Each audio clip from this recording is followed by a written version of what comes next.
Villains fear him, but more than that, they admire him. Who do you think you are, Batman? Look, buddy, I know Batman. I once ratted out a counterfeiter to Batman. And believe me, you are no Batman. For some, it's acknowledgement. For some, it's an obsession. But regardless of your track record, a newbie thief or a criminal boss, they all share one thing in common: a deep respect for Batman. Sometimes that admiration can go a long way, to the point where you begin to care for your enemy, or even save him. So this video is about 5 times Batman's villains came to the forefront to save Batman from his certain death. Gotham Trinity. When Bruce Wayne was in his late 20s, he had just begun working overnight. During those times, there was no Commissioner Gordon in Gotham City, and there weren't many criminals at the time too. There were only a few notorious ones. Out of them, Gotham Trinity was the most famous: Joker, Penguin, and Riddler. The only commissioned station installed to seize them was the Gotham Police Department, headed by Chief Angel Rojas. The fascinating thing was all 4 characters had one thing in common. And one day, Joker, Penguin, and Riddler each came up with plans to capture Batman for themselves. But at the last moment, it all took a nosedive. Why? Because Gotham PD Chief Rojas had also been scheming to lure Batman out to capture for themselves. It became possible when Detective Yin of Gotham PD, who was tipping Batman from the inside, got captured. But was he captured? No, not under the watch of Gotham Trinity. Gotham PD beat us to the punch? You mean nobody wins this contest? Until the cowl comes off. The game is on. Previously, those who were trying to capture Batman for themselves now have a different goal. If they can't have him, no one can have him, especially not Gotham PD. While Joker and Penguin deal with the guard outside, it was Riddler's job to deal with the inside. Only this once, the villains, whom Batman always tries to imprison, have come to his aid, and have come to his side, becoming his guardian angels. How'd you do that? I didn't. Riddler. The Greatest Mercenary. There was a time when Superman and most of the Justice League turned into tyrants, but there were few who resisted it. Batman, Martian Manhunter, Green Hour, and Insurgency was that team. Year after year, they fought, for 5 long years. While Superman and the regime continued to walk down the path of disgrace, Insurgency never resorted to such a low.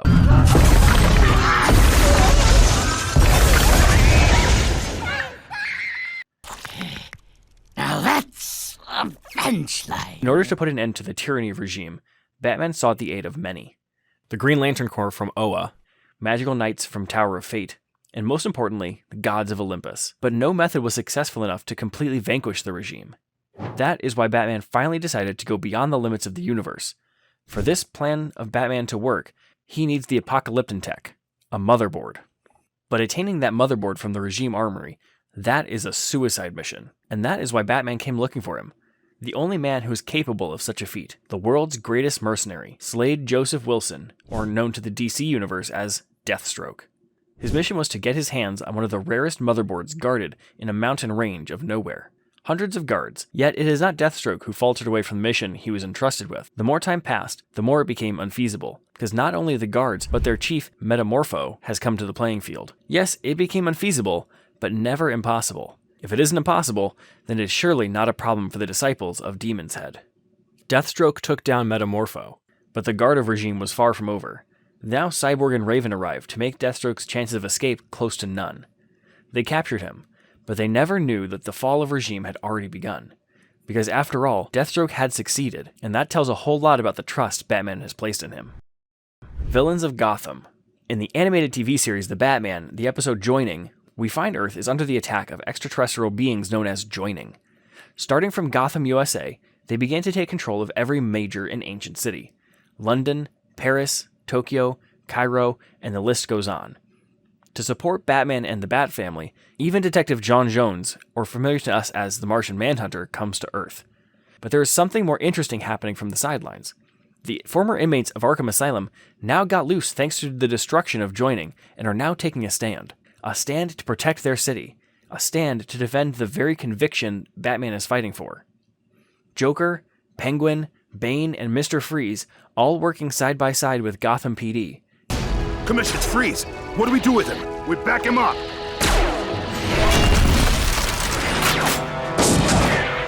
and even going out of their way to protect the officers at work, especially Commissioner Gordon.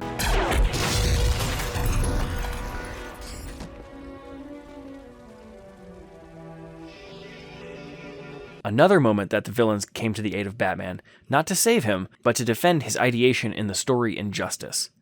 While villains like Harley Quinn downright stood against the tyranny of the regime, there were some, even among rogues, who lived by a code. Weather Wizard, Heatwave, Mirror Master, and beautiful Lisa Snart, commonly referred to as the Golden Glider. 4 of them responded to Batman's call after escaping from the underwater prison thanks to Plastic Man. By the way, why is this team of 4 rogues? No, it's not because of Lisa.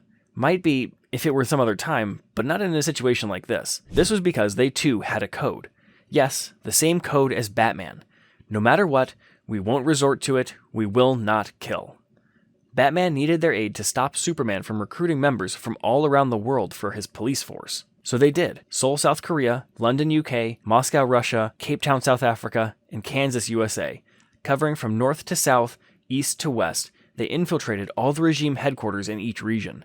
Right at the moment Superman was revealing his Clark Kent monument, from all around the world it was kaboom! The hundreds of black soldiers they captured were sent to a secluded terrain in the Mirror World. The team successfully carried out the mission, but at the last moment when fake Superman Bizarro intervened, Weather Wizard and Heatwave had to sacrifice their lives. For the safety of Lisa and Mirror Master, and for the greater good, they took the fall. After some time, in a bar in Keystone City, Kansas, we are shown Mirror Master, Lisa, and others paying tribute to Weather Wizard and Heatwave.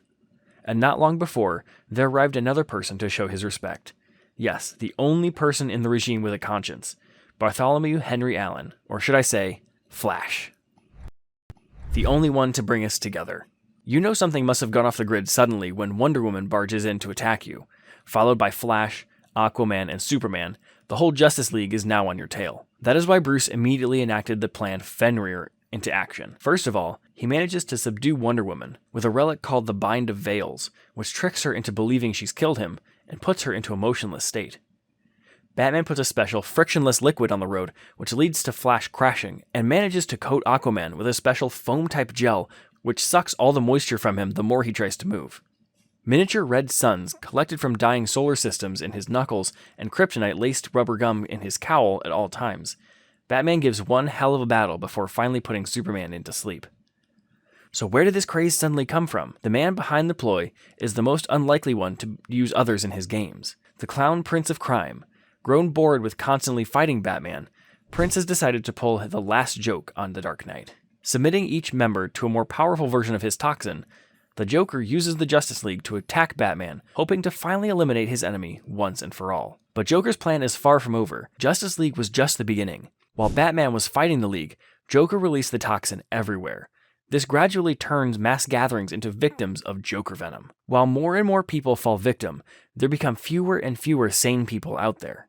With nowhere else to turn, Batman decided to call upon their aid, the greatest foes in his time, now to become his greatest help. Shining the bat signal upside down, a symbol his enemies used to mourn his passing, he is greeted by Penguin, Bane, Mr. Freeze, Poison Ivy, Scarecrow, Clayface, Killer Croc, and their goons. In occurrence of a lifetime, Batman rallies the gathered to save Gotham, while the unlikely alliance of the Bat family and its villains work together to bring down the Joker. Joker Days. The one who is most obsessed with Batman is none other than him, the eternal king of jesters, the Joker. Sometimes it is like a love-hate relationship. Joker will try his level best to defeat Batman and make him admit that he was outsmarted by him. On the other hand, he doesn't want anyone else to capture Batman or even lay a finger on him. You're seeing another villain already? I thought we had something special. Shut up, Freak! Freak! Betsy, are you gonna let him talk to me that way? No, it is so like you not to defend me.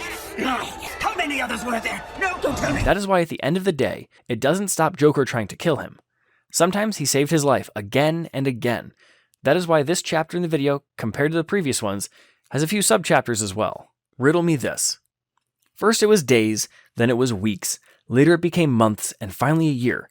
That is how long Harley Quinn has been staying inside Arkham Asylum, waiting for Joker to come and rescue her. Everyone else knew it was a fool's errand, but Harley kept believing. Oh, Mr. J? Oh, sorry, my bad. Even after Poison Ivy broke her out of Arkham, Let's go. No, because I'm waiting. for Joker. Yeah, I got it. You know how long you've been saying that? She still chose to believe Joker. 1 year today, Ivy. That is why, once and for all, Ivy and Riddler decided to intervene. Riddler captures both Harley and Batman and tied their fates to Joker. So will Joker condemn Batman to death, or will he find a way to free both of them? Till death do us part. But that's not what really happened, is it? Oh, shit. What are you doing in my memory? It's my memory too, dummy. First of all, those weren't violinists. And you weren't dancing with Joker. And it wasn't an engagement ring. But if all that's true, then why'd he say... Till death do us part. Because he didn't say it to you. That is when Harley finally realized. The Joker never cared for anyone, but for only one. The Batman.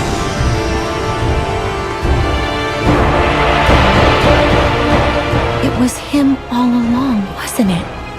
It's always been him. Batman is. In the Batman TV series, we are introduced to a new villainous dynamic duo, Wrath and Scorn. Appearing new in town, the duo begins to meddle in Batman's crime fighting. They helped both Penguin and Killer Croc to escape from Batman's grasp, and when Batman and Robin tried to take down Joker, Wrath and Scorn jeopardized that effort too. However, compared to Penguin and Croc, Joker didn't welcome their assistance at all. Rather, he was much annoyed by their appearance. The surprising thing was, Wrath and Scorn were also equipped with similar gear in regards to Batman and Robin. The biggest similarity was, they were using Wayne Industries equipment, manufactured for the military. That is when Batman realizes Wrath and Scorn are not some strangers, but they are William Mallory and Andy Mallory, the two Mallory brothers, both acquaintances of Bruce and Dick. Bruce? Unfortunately, Mallory's also got to know who were behind the cowls of Batman and Robin.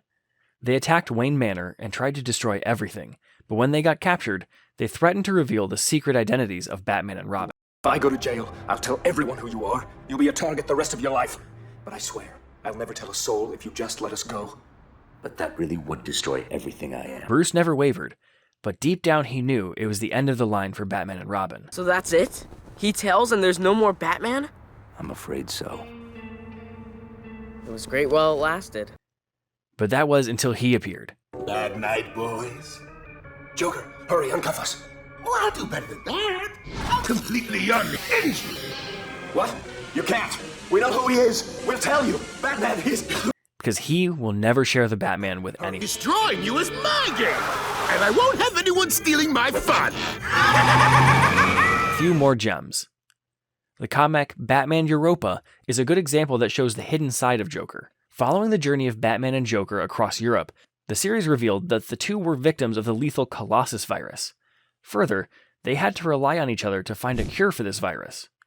In the comic's third issue, the two find themselves fighting an enemy atop Notre Dame. Growing weaker during the battle, Batman falls down from the tower. That is when Joker decided to shoot Batman's grappling gun and save him at the last moment. Do you guys remember the Justice Lords? The Earth 50s Justice League? In the Justice League TV series, they traveled to our Earth and tried to spread their dominion over the planet.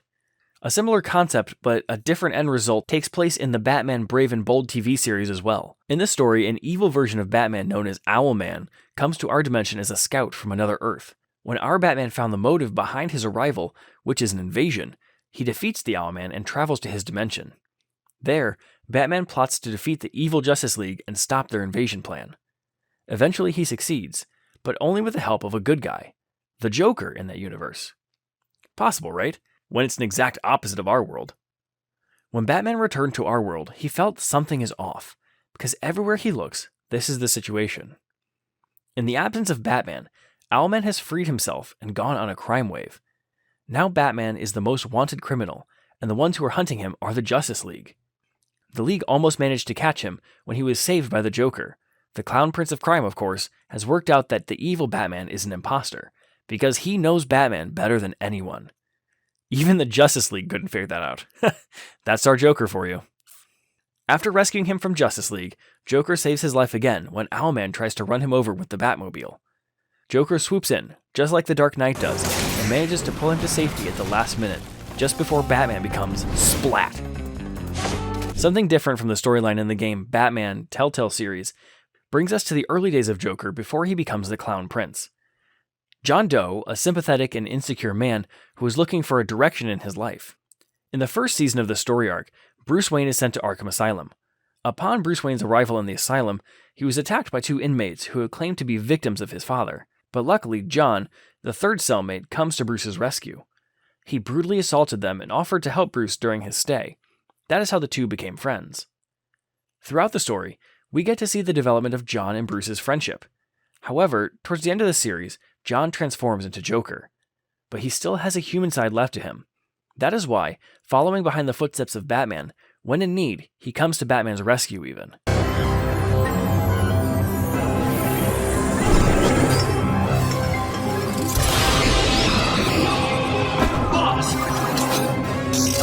Sorry I'm late! Almost missed my own debut! John. Nope! Better than John! Come on, partner! Time for some justice! It takes a village, not a single man. And we have kept the best for last. One of the most beautiful written stories in LEGO Movie's Batman 2017 shows us a new, unexplored side of Batman, a more emotional and empathetic side. The story begins with Joker launching a deadly attack on Gotham City. With the help of most of the villains in Gotham, Joker planted bombs beneath the city's nuclear power core. When set off, the explosion will destroy the city plates and plunge it into an abyss. But with his massive automated armory, Batman alone defeated the complete citywide attack. Just before he defuses the bomb, he confronts Joker. There, Joker claims that regardless of how skillful Batman is, he cannot save both the greatest city and arrest his greatest enemy. Although his master plan was jeopardized by Batman, Joker seems happy now. And that is when Batman rejected the Joker's claims and stated that all these years, Joker was yet another enemy. He meant nothing more than that. What? There is no us. Batman and Joker are not a thing. I don't need you. I don't need anyone. You mean nothing to me. Batman released the grappling gun and let the Joker go. Batman saved the day, but he failed Joker. He failed to face the truth. The constant thought of Batman's brutal rejection made Joker sadder and sadder. Seeing Superman speak highly of his nemesis and sending General Zod to the Phantom Zone quickly became the turning point for Joker. Heartbroken Joker, with the help of Harley Quinn, devises a plan to travel to the Phantom Zone. From there, he brings the most evil characters in the cinematic world. Compared to those, the villains we made in our day to today Gotham are as innocent as lambs. The Sauron from Middle-earth, Lord Voldemort from the Wizarding World, the Kraken from Davy Jones' Locker, King Kong and Godzilla, the Wicked Witch of the West, Jaws, Agent Smith, Dracula, Medusa, the Gremlins, and the Daleks. The list goes on, and he brought them all. This time, it was too much even for Batman. He was fighting on 2 fronts at once, greatest evil on the outside, and greatest fear on the inside, and he was losing on both fronts.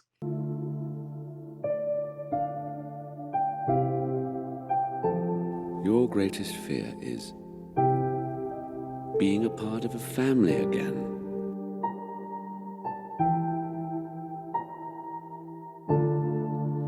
Losing the ones you care about is a nightmare that never again Bruce wants to undergo. But no matter how much you push your family away, they won't abandon you. That is what family is. Alfred, Dick, and Barbara, overriding the Bat commands, return to Batman's side, even to die. This made Batman realize that the ones you care about will never abandon you and come to your aid no matter what. That is why, despite the Bat signal, there he lit the signals of them all. Signals of all the villains in Gotham who care for the city. And they came. They came to his aid. We saw your signal and we came to help. Joker may be done with us, but we're not done with him. We will be the Joker's reckoning. Joker said mean stuff to us. You were right, Barbara. It takes a village, not a Batman. Because targeting each one who returned from the Phantom Zone, one by one, they sent them back. However, the bomb planted earlier, it exploded. A large crack on the ground starts to run down, breaking the city apart. Batman and his village all form a chain link using their heads and feet to pull the city back together, along with the citizens of Gotham. But it's still not enough, so Batman turns toward him. Joker, please help us. For the first time ever, he speaks from his heart to him. Shut up, Joker. If there's no Gotham, then I'll never get to fight you again. What? You're the reason why I get up at 4 o'clock in the afternoon and pump iron until my chest is positively sick. You're the reason I've given up a life spent with Russian ballerinas and lady activewear models. And if it wasn't for you, I never would have learned how connected I am with all these people. And you. So if you help me save Gotham, you'll help me save us. You just said us? Yeah, Batman and the Joker. What do you say? You had me at shut up. It takes great courage to face your fears, but when you do, the path to your utopia is a sunshine. If you like my videos and want to help me, you are gladly welcome to my Patreon page to pledge $5. This will help me to create more quality videos on a regular basis. Finally, and most importantly, if you enjoyed the video, please share and spread the knowledge. Let's build one awesome community together.